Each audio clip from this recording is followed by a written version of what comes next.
주말 강원 지역에 비나 눈이 예보됐습니다. 기상청은 천둥과 번개를 동반할 가능성이 있다며 안전사고에 주의를 당부했습니다. 지난 2023년 발생한 강릉 산불 피해 주민 절반 정도가 아직도 집으로 돌아가지 못하고 있습니다.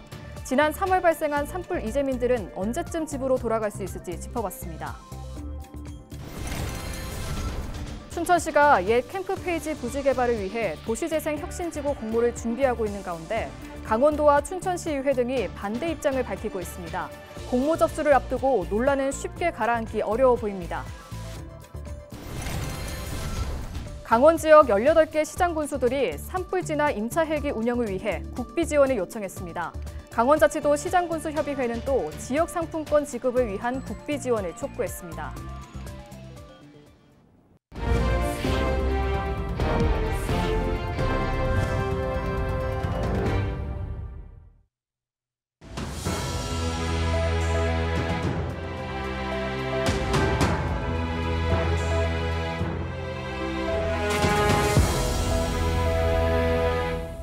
시청자 여러분 안녕하십니까? 헬로티비 뉴스입니다. 주말인 오는 5일 강원도에 비 또는 눈이 예상됩니다. 강원지방기상청은 5일 기압골의 영향으로 도 전역에 비 또는 눈이 내리겠으며 강수량은 내륙과 산지에 5에서 20mm, 동해안은 5mm 내외가 될 것으로 보고 있습니다. 1000m 이상 높은 산지에는 눈이 내려 쌓이는 곳도 있겠습니다. 기상청은 특히 이번 비가 돌풍과 함께 천둥, 번개를 동반할 가능성이 있다며 시설물 관리와 안전사고에 주의를 당부했습니다. 비가 내린 뒤에는 기온이 점차 올라 일교차가 10도 이상 벌어지겠으며 강수량이 비교적 적은 동해안 지역은 강풍에 산불 등 화재 위험도 높아 각별한 주의가 필요합니다. 춘천시가 추진 중인 도시재생 혁신지구 사업을 두고 갈등이 깊어지고 있습니다. 강원도는 급조된 계획이라며 강하게 비판했고 시의회 역시 반대 의견을 냈습니다. 사업 추진에 빨간불이 켜진 가운데 시는 예정대로 정부 공모에 나선다는 방침입니다. 보도에 전소연 기자입니다. 지난 2일 한림대학교에서 열린 캠프페이지 시민 대토론회. 발제자로 나선 정광열 강원도 경제부지사는 춘천시 개발 계획이 급조됐다며 미디어 아트센터 등을 갖춘 문화복합공원 조성의 필요성을 강조했습니다. 이게 합리적인 계획일까요? 수익성이 보장될까요? 이게 3천억 조금 넘는 계획이라고 하지만 땅값까지 포함하면 7천억짜리 이상의 자본을 쏟아붓는 계획인 겁니다. 이어진 패널 토론에서도 춘천시 계획에 대한 우려가 이어졌습니다. 인구 100만 이하의 도시에서 컨벤션 센터를 만들어서 성공한 사례가 대한민국에 한 번도 없습니다. 그럼 인구 30만인 도시에서 춘천이 컨벤션 센터를 할 수 있는 건 사실 불가능한 거예요. 좀 중장기적으로 보자 이거죠. 조금 남겨주죠. 여유를 남겨두고 그에 대한 계획은 시민들에게 남겨줘야죠. 시민들이 주도해가지고 가는. 춘천시의 계획에 반대하는 건 강원도뿐만이 아닙니다. 앞서 지난 1일 열린 춘천시의회 경제도시위원회에서도 도시재생혁신지구 사업 추진에 대한 반대 입장이 나왔습니다. 정작 개발 계획을 추진 중인 춘천시는 이날 토론회에 불참했습니다. 춘천시는 시 동의 없이 개최된 토론회였기 때문에 토론자를 추천할 수 없었다고 설명했습니다. 이날 토론회는 강원도 산하기관인 강원연구원 주최로 열렸고 강원도 입장이 중심이 된 발표와 토론이 이어졌습니다. 토론회에서 제기된 우려와 지적에 대해서도 춘천시는 별도의 반박 입장을 내지 않았습니다. 다만 도시재생혁신지구 사업 공모는 예정대로 준비를 이어간다는 계획입니다. 주민 설명회 하면서 관련돼서 의견 수렴할 게 있으면 추가적으로 더 수렴해서 신청하는 것은 변함없습니다. 춘천시는 오는 8일까지 시민 의견을 수렴한 뒤 향후 계획에 반영할 예정입니다. 공모 접수 마감일은 다음 달 16일. 캠프페이지 개발을 둘러싼 춘천시와 강원도 간 갈등은 당분간 계속될 전망입니다. 헬로티비 뉴스 전소연입니다. 지난 3월 경북과 경남 등지에서 발생한 산불은 역대 최악이라는 오명과 함께 막대한 인명과 재산 피해를 남겼습니다. 이제는 복구와 함께 산불 예방과 대응 체계를 점검할 시점인데요. 연중화되고 대형화되는 산불 피해를 줄이기 위해 어떤 과제가 남았는지 기획보도로 짚어봅니다. 오늘은 첫 번째로 신속한 일상 회복을 가로막는 보상금 문제를 들여다봤습니다. 정승환 기자입니다. 지난달 영남 지역을 뒤덮은 대형 산불. 전국 11개 시군에서 동시다발적으로 발생해 피해 면적만 4만 8천 헥타르에 달했습니다. 특히 의성에서 시작돼 안동, 청송, 영양, 영덕까지 번진 경북 지역 산불은 5개 지역 주민에게 심각한 피해를 남겼습니다. 주택 3,700채가 불에 탔는데 이재민은 3,000명이 넘습니다. 불은 꺼졌지만 삶의 터전을 잃은 주민들은 여전히 대피소 생활을 이어가고 있습니다. 언제쯤 집으로 돌아갈 수 있을지 기약 없는 기다림은 이재민들을 더욱 막막하게 합니다. 마을에 들어가려고 해도 전부 폭삭 내려앉았는데 연기구대에 들어가지를 지금도 못해요. 공기가 탁해서. 우리 어떻게 하는지 지금 공사하는 중이네, 우리도. 어떻게 하느냐 가도 안 되고. 앞선 산불 피해 주민들의 상황은 어떨까? 지난 2023년 4월 강릉 경포에서 발생한 산불은 산림 120헥타르와 주택 204채를 태워 510명이 넘는 이재민을 발생시켰습니다. 강릉 경포 산불이 발생한 지 2년이 지났지만 일부 주민들은 아직도 임시 조립주택에 남아 불편한 생활을 이어가고 있습니다. 산불 당시 강릉시가 제공한 조립주택에는 117세대 254명의 이재민이 입주했습니다. 이 가운데 절반가량인 55세대 122명은 아직도 집으로 돌아가지 못했습니다. 밤에 바람 불면 조금만 이 정도 더 부르면 잠을 못 자요. 시끄러워서요? 집에 막 집을 들고 가는 것 같아. 그런데 어떻게 안 불편해요. 아우 집이 아니죠. 그냥 살아야 되니 사는 거지. 이재민들의 일상 복귀가 늦어진 이유 중 하나는 부족한 보상금 때문이었습니다. 땅만 구입하는 데만 이제 돈을 이제 보태가지고 우리 조금 보태가지고 이제 땅 구입하고 이 시분 이제 이 건물 다 짓고 나면은 이제 대출 받아야 되죠.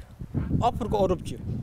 앞으로 이제 뭐 내가 돈 벌 능력도 없고 이제 자식이 이제 몰려가는 거죠. 저도 그럴 수뿐이 없죠. 뭐. 경포 산불의 전파 피해 주택 보상금은 4천만 원에 불과했습니다. 그나마 전국에서 몰려든 성금이 도움이 됐습니다. 하지만 4차례에 걸친 성금 지급은 완료까지 10달가량이 걸린 데다 성금을 보탠 금액도 새 집을 짓기엔 부족했다는 게 주민들의 설명입니다. 성금을 합한 주택피해 지원금은 1억 2천만 원에서 최대 1억 8천만 원이었습니다. 땅 사는데 1억 이런 게 들어갔거든요.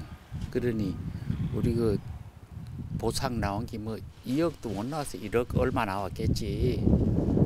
그러니 계산 찔끔찔끔 주니 돈 알 수 없지. 뭐 1,000만 원도 주고 뭐 2천만 원 주고 그 애는 5등이 빚졌다고 봐요.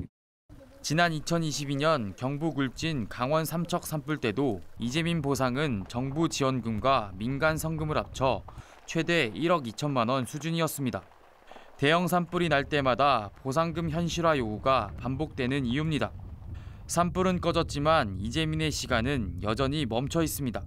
피해 주민들의 조속한 일상 회복을 위해선 현실에 맞는 보상책 마련이 시급해 보입니다. 헬로티비 뉴스 정승환입니다.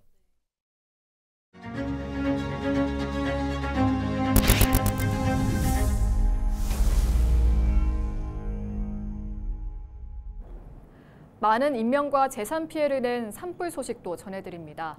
산불 피해 지역을 돕기 위해 기부와 성금 모금, 물품 지원, 봉사활동 등 전국 각지에서 온정의 손길이 이어지고 있는데요. 고향사랑 기부로도 산불 피해 지역을 도울 수 있습니다. 신병균 기자가 전해드립니다. 행정안전부의 고향사랑 이음 홈페이지에는 산불 특별 재난지역으로 선포된 경북 의성, 안동, 영양, 청송, 영덕 등 5개 시군을 대상으로 고향사랑 기부금 행렬이 이어지고 있습니다.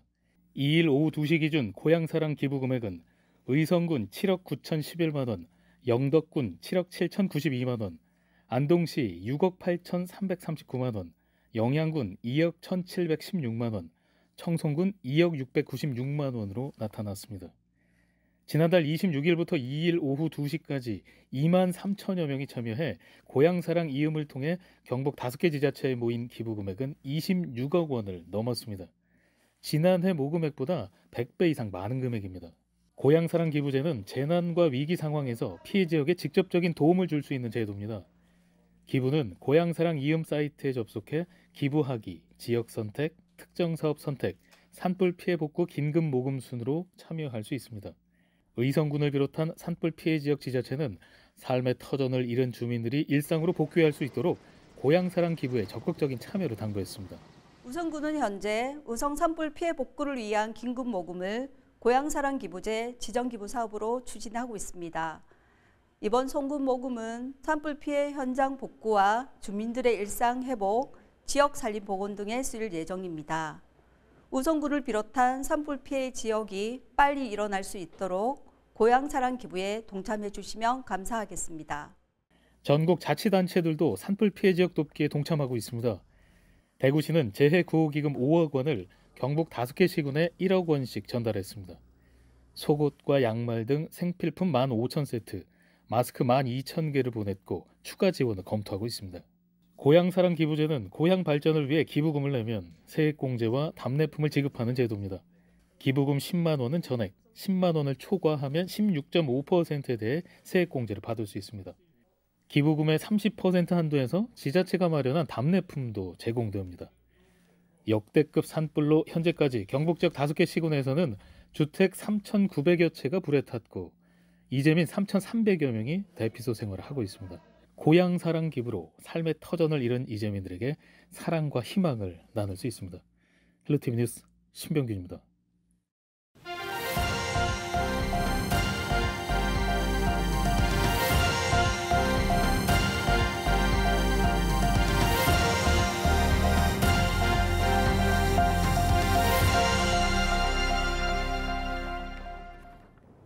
강원특별자치도 시장군수협의회가 3일 횡성에서 올해 2번째 정례회의를 가졌습니다. 이날 회의에는 도시장 군수협의회장인 이현종 철원군수와 부회장인 이병선 속초시장을 비롯해 김명기 횡성군수, 육동환 춘천시장과 원광수 원주시장, 김홍규 강릉시장 등 모두 13개 지자체장이 참석했습니다. 이런 자리에서 제시된 정책들이 건의가 되고 이런 건의된 내용들이 좀 인용이 되고 수용이 되고 이러면 좋겠습니다만은 그러지 못하는 것 같아서 좀 애석하다 하는 생각이 들어갑니다. 오늘은 강원특별자치도 또 행정국장님께서 참석하셨는데 아마도 도와 관련된 사항들은 그래도 많이 수용되지 않을까 하는 걸 기대를 하겠습니다. 협의회는 이번 회의에서 저연차 공무원 처우 개선을 위한 보수 현실화, 지방공무원 승진 감호봉제도 폐지 등 공무원 처우 개선 방안과 지역사랑 상품권 국비 지원 요청, 그리고 산불 진화 임차 헬기 운영 국비 지원 건의 등 9가지 주요 안건을 논의했습니다. 원주권 대학과 공공기관, 지역 기업체 등 대규모 컨소시엄이 원주 금융회계고등학교와 업무 협약을 체결했습니다. 이번 협약을 통해 컨소시엄은 원주 금융회계고등학교 졸업생의 취업과 정주 기반을 조성할 계획입니다. 한 아이를 키우기 위해서는 원마을이 필요하다고 했습니다. 오늘 이 좋은 자리가 우리 원주 지역의 아이들한테 정주하고 취업할 수 있는 좋은 기회가 됐으면 좋겠습니다. 도교육청은 이번 협약을 통해 올해 원주 금융회계고등학교를 교육부의 협약형 특성화 고등학교로 지정될 수 있도록 지원할 예정입니다. 강원자치도가 법정 기념일인 수산인의 날을 기념해 고성군에서 제14회 수산인의 날 강원자치도 행사를 개최했습니다. 이번 행사는 바다에서 희망을, 수산에서 미래를 이라는 슬로건으로 김진태 도지사를 비롯해 수산인 등 1000여 명이 참석했습니다. 강원도는 수산인들을 위해 유류비 50% 지원과 노후 엔진 교체, 외국인 근로자 숙소 확충 등의 실질적 대책을 내놓겠다고 밝혔습니다. 이상으로 뉴스를 마칩니다. 시청해주신 여러분 고맙습니다.